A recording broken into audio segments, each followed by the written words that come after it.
98 वर्ष पूर्व एक नया इतिहास जुड़ गया था जब गणनियारिका सुभाषमती माता जी का जन्म हुआ था। उनका जन्म कब तारीख है, कागज तारीख 19 मार्च 1929 और विक्रम संवत 1985।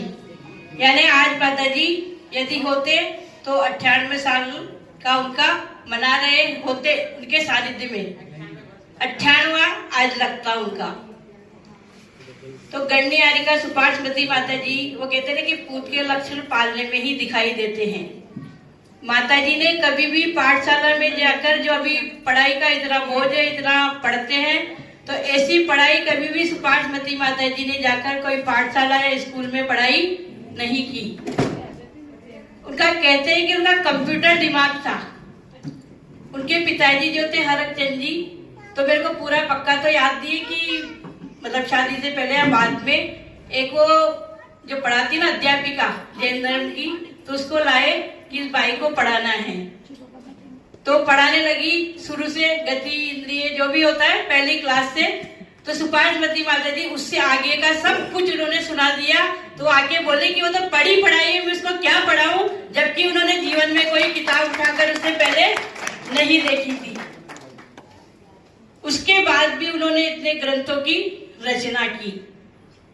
फिर जब उनका विवाह हो गया बाल्यावस्था में ही, तो प्रकृति ने भी उनके साथ में परीक्षा की उनकी, और परीक्षा भी ऐसी की कि एकदम पूरी, एकदम कड़क, कि उनके पति जो इंद्रचंद जी थे उनका देहांत बहुत कम समय में ही हो गया। लेकिन माता जी ने इस परीक्षा में भी अपने आप को पास किया कि उन्होंने इस अभिशाप को भी वरदान के रूप में साबित कर लिया और अपने आप को जैन धर्म के मार्ग में लगा दिया। इंदुमती माता जी की शरण में वो चले गई। इंदुमती माता जी के बारे में सुनते हैं, हमने तो देखा नहीं, पर सुनते हैं कि वो इतने कड़क थे कि अच्छे उनके आगे कांपते थे। लेकिन उससे विपरीत गणनियारिका माता जी इतने सरल थे, फिर भी उनकी सेवा में वो रहे और उनसे बहुत कुछ सीखे। ऐसा बताते हैं कि वो माता जी से पीछे से करके बोल सुभाषमती बोल ऐसे करके इंदुमती माता जी ने सुभाषमती माता जी को बहुत आगे बढ़ाया। और माता जी की चाल, जैसे आवाज सबको पता ना बहुत धीमी थी, ऐसे उनकी चाल भी बहुत धीमी थी। तो इंदुमती माता जी क्या बोलते थे उनके लिए, बोले सुभाषमती माता जी तो जमीन को स्वाद ले चल रही हूँ। हमेशा बोलते थे उनको कि सुभाषमती जी जमीन को स्वाद ले चल रही हूँ, यानी बहुत धीरे चलते थे।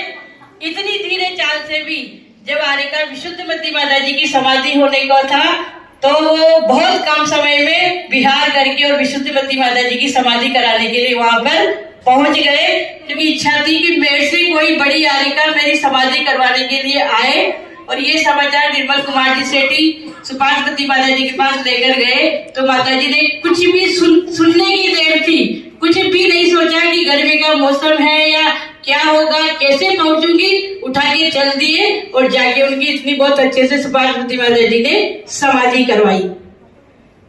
और जैसा आपको बताया कि वो पढ़े लिखे नहीं थे, फिर भी पंडित जी ने बताया कि ऐसे ग्रंथों की रचना की है कि जिसको पंडित और बड़े बड़े साधु लोग भी हाथ लगाने को डरते हैं। तो ऐसी ही उनकी बुद्धि थी, क्योंकि एक विशेष होता है ना, कोई विशेष आशीर्वाद ही था उनके ऊपर, जिनवाणी का भी, गुरुओं का भी, और ऊपर से ही कुछ ऐसा विशेष पुण्य लेके सुभाषमती माता जी आए थे। और फिर गणनियारिका सुभाषमती माता जी की आप लोग ज्यादा जानते हैं उनके बारे में, क्योंकि पूर्व उनका जीवन का बहुभाग दीक्षा काल का पूर्वांचल में ही बीता है। आज कोई भी किसी के मुख से सुनते हैं, बोले माता जी के हमने दर्शन किए, हमारे गुरु माता जी है, हमने माता जी से ये सीखा, हमने माता जी को विहार कराया, हम छोटे थे जब माता जी के पास जाते थे। तो हर कोई व्यक्ति उनके जीवन परिचय से परिचित है। तो ऐसे गणनियारिका सुभाषमती माता जी के चरणों में यही श्रद्धांजलि, विनयांजलि है कि माता जी आपने तो समाधि पूर्वक मरण करके अपने जीवन का कल्याण किया। हमको भी ऐसा आशीर्वाद प्रदान करें कि हम भी आपकी जैसी तप और साधना हम कर सके और अपनी आत्मा का कल्याण कर सके। बोले गणनियारिका सुभाषमती माता जी की जय।